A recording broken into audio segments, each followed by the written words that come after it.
the scene. He's got the voice that's mean, asking those questions that you never seen. He's got that fire, burning bright and clean. Andrew Keen making waves, break the routine on the Keen on show. He brings the heat, asking the minds, digging deep till they bleed. No sugar-coated truths, no lies to deceive. Andrew Keen, the master of the interview beat.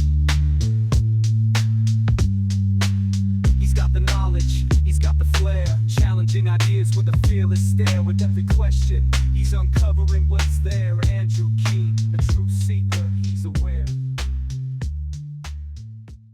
Hello, everybody. We've done many memoirs in the past with authors who have written books about their lives. They tend to show off morally. They tend to be greedy for virtue, suggesting that their lives reflect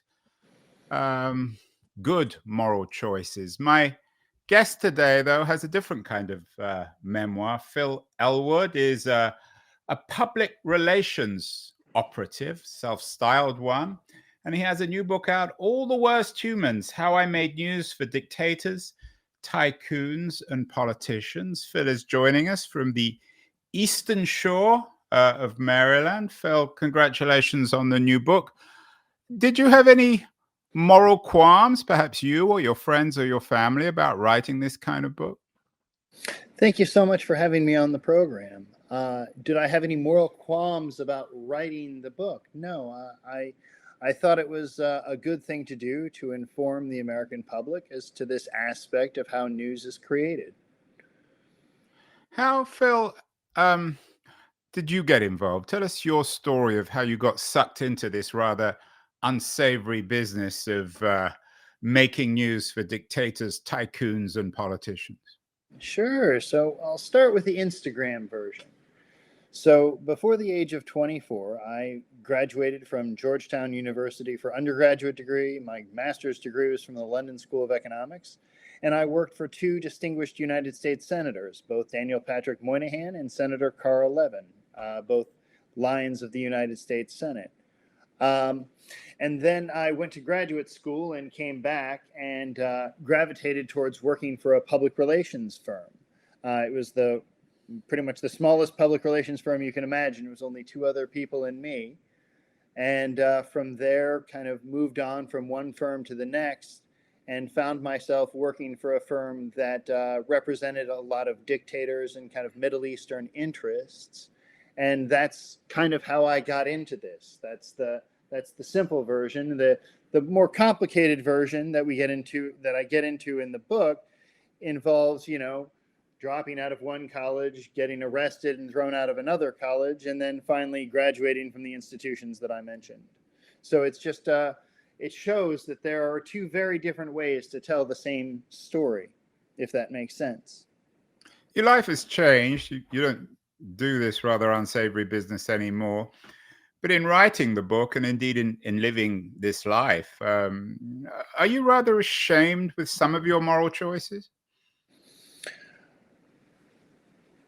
I don't know if I would say I'm ashamed of my moral choices. There was one instance that is particularly harsh. Our client at the time was the government of Qatar, and they wanted to host the 2022 World Cup. And their opponent to host the games was the United States of America. And my job was to go negative on the United States bid, which is pretty expressly forbidden in FIFA's rules. So if anyone from FIFA is watching, I probably should be banned from life for working on another FIFA bid. But my job was to go after the U.S. bid. One day, shortly before the vote, the U.S. Congress passed a resolution supporting the United States' bid to host the games. My client instructed us to get a resolution introduced into the United States Congress that opposed their own bid to host the games. My employer instructed me to do this. I then proceeded to sit outside at a bar and try and figure out how to do this. And all of a sudden, a group of school children walked by. And they were all morbidly obese, and it gave me an idea. And so on a cocktail napkin, I wrote a resolution that said the United States government would not support bids for any international games, either World Cup or Olympic, until we fully funded physical education programs in public schools. I then worked with a lobbyist to get this resolution introduced by a member of the House of Representatives, and then leaked the resolution to a journalist who I knew was a soccer fan. He wrote an article with a headline of World Cup versus Gym Class, which we circulated with the voters in Switzerland. And so it didn't switch any votes necessarily, but it gave cover to absolutely everyone who voted for Qatar to say, well, not even the US Congress wants to host the games. So that's just and as a result of that, leading up to the games, Qatar said only 2 people died building those stadiums. And then on the eve of the games, they put out a press release saying, well, it may have been more like 500. Subsequently, international human rights organizations have said the number was much closer to 6,500 people died building those stadiums, all for 5,200 minutes of soccer at an expense of $220 billion to build the infrastructure for those games. So all of those numbers add up to a great human toll. And yes, that is one of my deepest regrets in life, is helping to provide cover for that win. So you ask about a moral qualm. Absolutely. I have to admit, I'm surprised that you chose that. I know you work for the Qataris. Qatar is not a particularly attractive state. You talk about the hundreds, perhaps thousands of foreign workers, basically slave workers, who died building the stadiums for the Qatari World Cup. But you also did PR work, and your firm did PR work for Bashar al-Assad, who killed tens, perhaps hundreds of thousands of people in the Syrian civil war. You worked for Gaddafi, another mass murderer. Why would you choose to be embarrassed about what you did for the Qataris over what you did for Assad or Gaddafi? Well, what I did for Assad, essentially, and I say this very explicitly in the book, was nothing more than process a few passports. Those passports happened to be for a photographer and a reporter from Vogue who went over to do a piece about Mrs. Assad that was rather embarrassing for Vogue because the Arab Spring started just days later. With Gaddafi, there were a lot of things that I regret about that account. Things that I wish, but I didn't have as direct an influence, I guess, which is why the World Cup is a deeper regret for me. Is the business of the PR world, the really distasteful PR world, and perhaps all PR in its own way is distasteful, were you paid to lie for evil people? Is that what your job was? I don't lie. That's not a good business model to be in. I don't lie to journalists. I never have. If you lie to a journalist, this is a very small community of people who cover these sorts of things. And if you're caught lying to one journalist, it will get around to their colleagues that you're a liar. So I don't lie. And I'm very clear about that in the book, that lying is a very bad strategy when it comes to people who investigate for a living. So I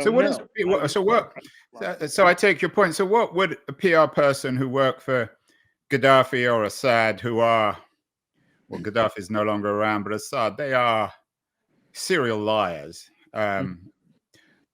What do you do for them then? Well, there's the creation of a counter narrative. So there's another truth. So in the instance, in 2009, I was summoned to the Libyan embassy to meet with the ambassador, who told me that a national hero was being released. And he then told me that it was al-Megrahi, the Lockerbie bomber. And he wanted to know what I thought the international media response to this would be. And I told him I thought it was going to be very negative. This was shortly after 9/11. And Tripoli brought him home and gave him a hero's welcome with a ticker tape parade, I believe. It was so offensive that Robert Mueller, the then director of the FBI, put out a letter to the Scottish authorities saying that this was a miscarriage of justice. Now, my job was to get a positive piece of press for the Libyans the week the Lockerbie bomber was released. So what I did was I researched who opened the door to Libya initially, and it was 3 members of Congress, one of whom I had worked with recently in the past. And I went to his staff and I presented them with some, I said, look, all of your work in getting Libya to be an ally in the war on terror is going to be for nothing if we don't do something now. Here's a letter that I drafted that says, knock off the Libya bashing. The congressman then signed the letter at the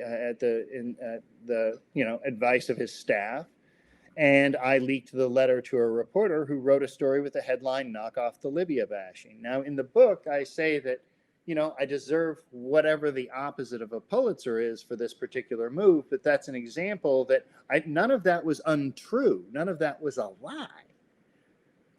So I'm intrigued, Phil. You seem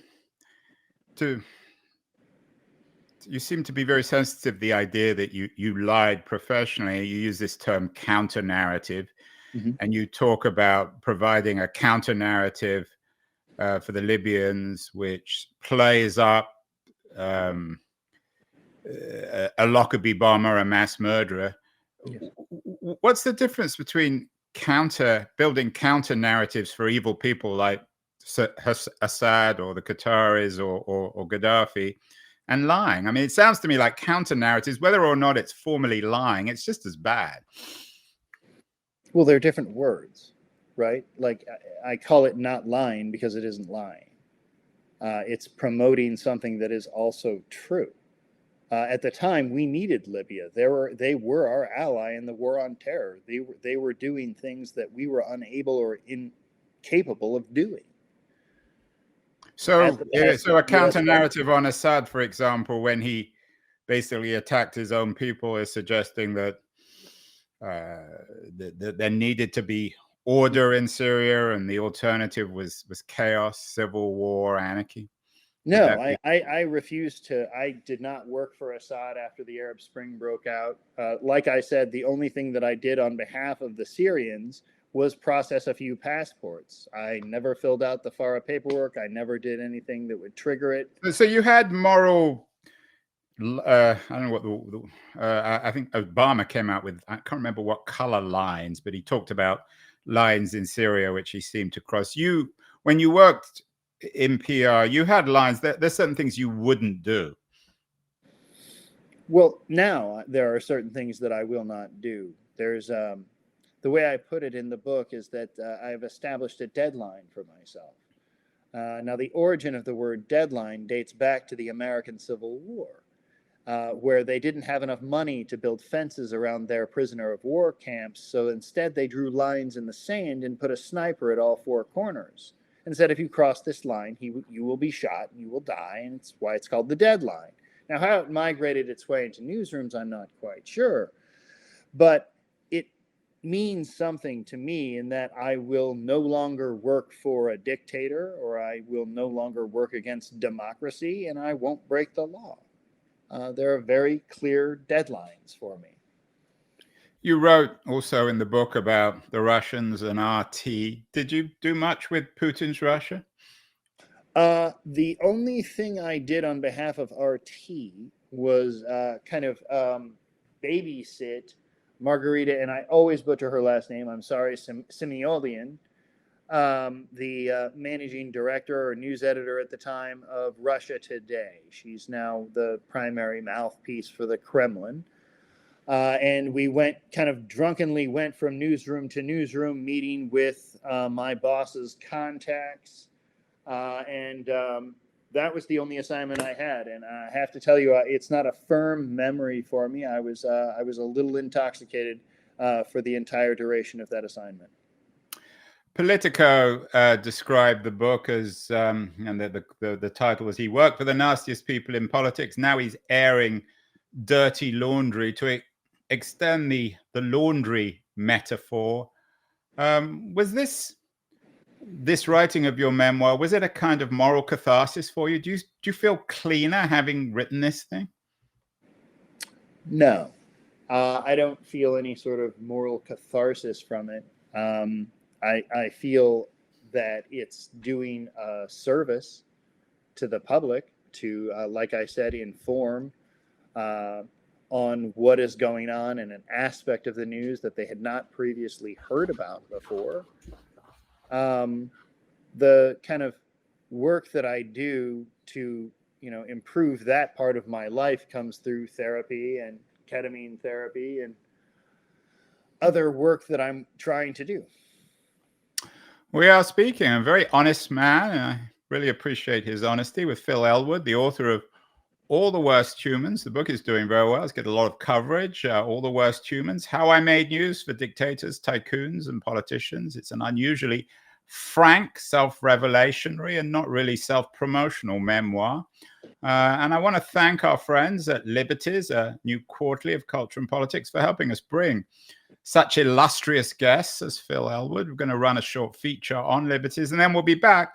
And I want to talk more broadly about what Phil Elwood's experience in the PR industry, doing the dirty laundry for some of the nastiest people of the world, what it tells us about our current news situation. So don't go away, anyone. We'll be back in a minute with Phil Elwood. The noise, there is nuance, insight.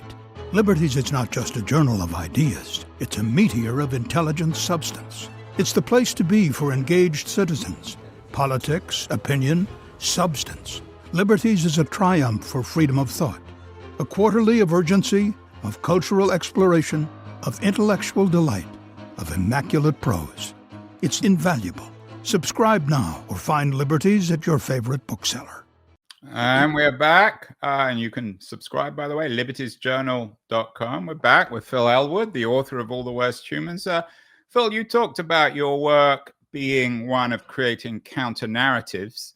There's a critique both from left and right, but particularly from the right, I think, in America. Perhaps Trump encapsulates this best of all, is that what we read in our newspapers, especially mainstream newspapers like the New York Times, the Washington Post, the Wall Street Journal, is not trustworthy.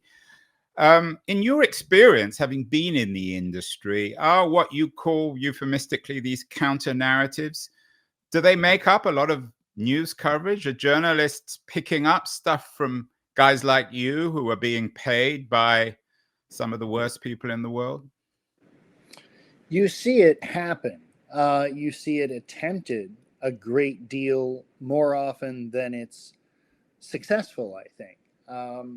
But sometimes it is quite successful. But, you can look at cases such as like the Live Golf example, where Saudi Arabia basically attempted to buy the game of golf and buy influence in the United States. And they're doing the same, the Saudis, I think, with football, soccer now, with their bid to host, I think it's the 2030 or 2034 World Cup. It's not a bid. It was a no bid. Right. So they got it. So again, another very distasteful. Sorry, go on with the golf thing. Yeah. And it's so, that was an example of trying to push kind of pro-Saudi messaging that didn't work out so well, because the mainstream publications that you mentioned, people like the Wall Street Journal, the Washington Post, and the New York Times, in every article about Live Golf mentioned Khashoggi and 9/11. So it was the metaphor of throwing the boomerang and getting hit in the face with it is very apt when it comes to the Live Golf example. You talk about your industry being worth, I think, $129 billion, which actually I think I would have guessed it would be worth more. But anyway, and the industry broadly will do anything to earn those billions. You've mentioned the Qataris, the Libyans, another oil-rich state, and the Saudis. Is this a particular problem with oil-rich countries in the Middle East who seem to have infinite amount of money to spend on their own PR? Yes, and it's why we have something called the Foreign Agents Registration Act. Each and every contract that is taken out by one of these countries with an American public relations firm is supposed to be registered. That doesn't happen every time. But from what is registered and what can be gleaned through the Foreign Agents Registration Database, which is incredibly impenetrable, there is a lot of foreign money being washed through American public relations and lobbying firms and public affairs shops and media organizations. So it's really hard to keep track of all of the foreign money and foreign influence campaigns that are being run in the United States at a given time. We've done a lot of shows on that. I just finished Andrew Hagen's new novel, Caledonian Road, which is about how Russia or Russian oligarchs essentially bought British business and culture. I think some of our shows have suggested that America actually has stricter rules when it comes to foreign investment. Have you found that America actually, relatively compared to other countries like the United Kingdom, does a better job trying to ensure that wealthy foreign dictators don't buy news, don't buy coverage, and of course, don't buy lobbying when it comes to politics? The Americans try for transparency, but the market tends to win. I mean, there are ways so look at the investments in Twitter. Elon Musk was the largest investor, but one of the second largest investors that nobody knows about is Saudi Arabia. So, your free speech is being brought to you by Elon Musk and the Kingdom of Saudi Arabia. There was an example in the book of the UAE investing in a media company in the United States without having to do disclosures under the Foreign Agents Registration Act. So no, I mean, the United States is trying, but it's a little bit like taping one hole on a sieve when it comes to getting money into the United States. What about the China angle? We've done a lot of shows, Phil, recently on this supposed second Cold War between the US and China. There are more and more hawks in Washington, D.C. Even Joe Biden and Donald Trump seem to be in agreement that China is the enemy. How heavily invested are the Chinese in your euphemistic term counter narratives in the US news on the China narrative? Sure. Well, I have never worked for a Chinese interest in before, but I do understand that there are a number of firms that are hired by mostly private sector interests that are aligned with the Chinese government. For example, TikTok has a lobbying and public relations apparatus in DC that is pushing their messaging. At one point, they employed a firm that was incredibly close to the Biden administration. So it's curious when you follow the money and figure out who's being employed by whom. Phil, some people be watching this and thinking classic Western liberal double standards attacking the Assads and the Qataris and the Saudis of the world. And yet the Americans are also guilty of terribly bloody, catastrophic foreign wars. And one way or the other, American media is also creating its own counter narrative. Is that a credible argument, or is there a fundamental difference between the way in which Western countries like the United States create good narratives versus dictatorships like Assad's Syria? Well, the old saying that comes to mind when you ask that question is, democracy is the worst form of government except for all the rest. So when you ask about drawing a line between working for a dictatorship and a democracy, I would much rather work for a democracy. Yes, we are capable of an amazing amount of violence and have, reacted badly to some events. I mean, 9/11, we invaded two countries that did not do it. It is difficult, but I have to believe that democracies are an important value to protect, and that dictatorships are not a viable form of governance for a large group of people. Phil, what advice would you give to a young man or woman just coming out of college as you did. Perhaps they want to be a journalist, they want a creative life, but it's hard to find jobs now on newspapers.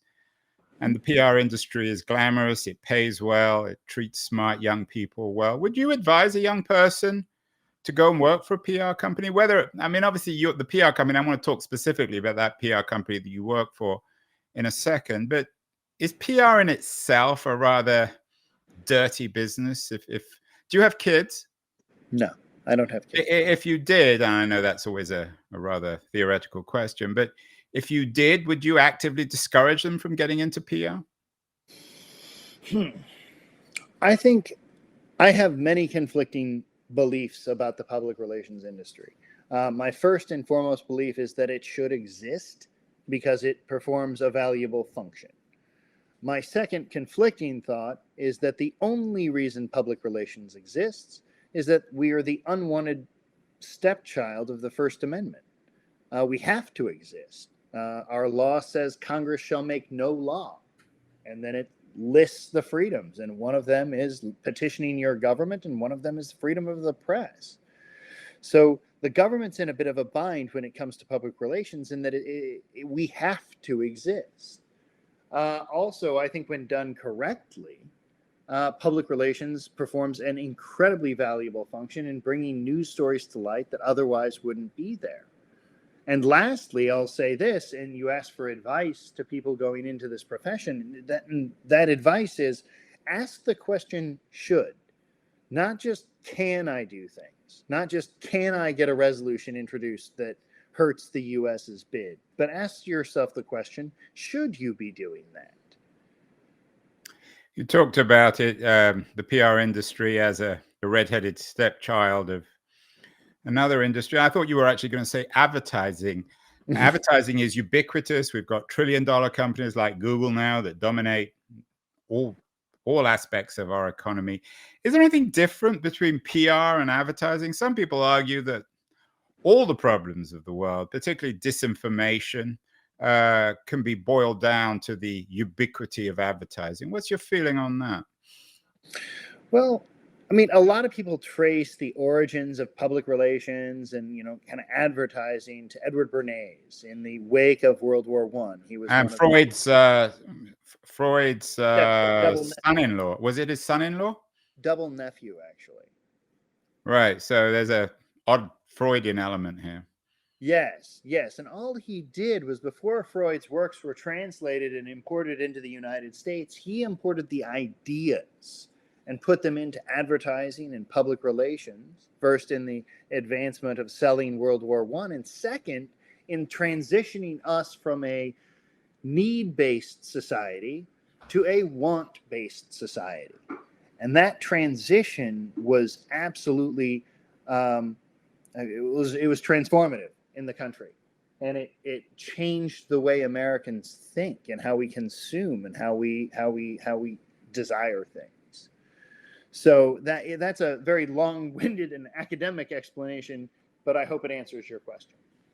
Tell me a little bit about the firm you work for. I know it was associated with a man called Peter Brown, who was close to the Beatles, who made his name as an associate of the Beatles. Tell me about Peter Brown and the firm he created. It was, the way it was positioned to me was that it was more of a relationship brokerage. What we did was we put people together. Sometimes those people would be clients with journalists. Sometimes it would be to help business interests of some kind. But it really was that. It was a relationship brokerage, and all of the people who worked there kind of held unique relationships with people that they could leverage to advance the interests of our clients. So there were a lot of kind of major things that that the firm was able to accomplish. I mean, in the wake of Hurricane Katrina, the firm negotiated for the Qataris to donate $100 million to relief efforts. I mean, that helped a lot of people. So it wasn't always bad. Sometimes it was put to good use. Did Brown, do you think, in some ways tarnish the Beatles? Did he leverage his association with the Beatles to start this business? I know when you began, you went to a party in New York. One of the people there was Yoko Ono, which impressed you. Do you think he did an injustice to the Beatles in his association and in this PR business he founded? Or are they entirely separate, parallel things? I think they're entirely separate, parallel things. I think that people have different phases in their career. I am not much of a Beatles person. I don't know much of the Beatles lore or anything like that. And I only knew Peter from working with him. So I can't speak to whether he tarnished the reputation of the Beatles. I don't think so. Phil, you've been very honest. You talked about having different phases. Peter Brown had different phases of his career. So have you. You write about this in your book. You're pretty honest about making news for dictators, tycoons, and politicians. But the book does end on a more positive note. You no longer make news. What do you do now? Now I try and use the things that I've learned over the course of this rather unique career on behalf of better people. I try, like I said before, I won't work against democracy, I won't work for dictators, and I won't break the law. That doesn't sound like, it kind of sounds like preschool rules or, very simple constructs, but you would be surprised the number of clients that cuts you out from representing. So what I do now is use the rough tactics to help good people.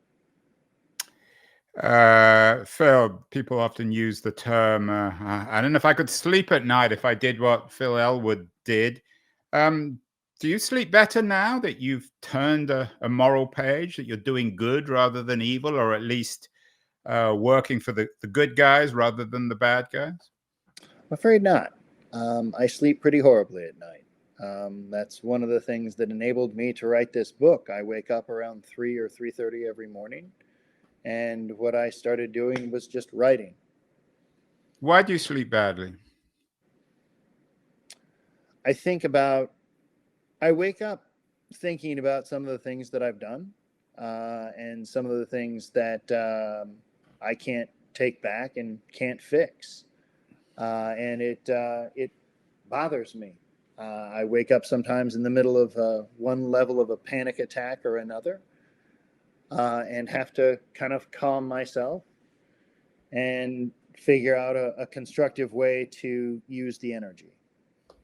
There's one thing, Phil, one thing you could change. What would it be if you could go back and alter things? Might help you sleep better at night. It's hard to isolate just one thing. I think that if I had asked that question I talked about before, that should I be doing this, not just can I do this, I think that I would have been able to sleep better at night. Well, Phil Elwood, author of All the Worst Humans, very honest conversation, How I Made News for Dictators, Tycoons, and Politicians. The book is doing extremely well. I'm not sure whether that gives you pleasure. It might not in an odd way. I hope it will make you eventually sleep well at night. I really want to thank you for coming on the show, being so honest, Phil, and best of luck with everything. We'll get you back on the show in the not too distant future. Thank you so much. Thank you so much. It was nice meeting you.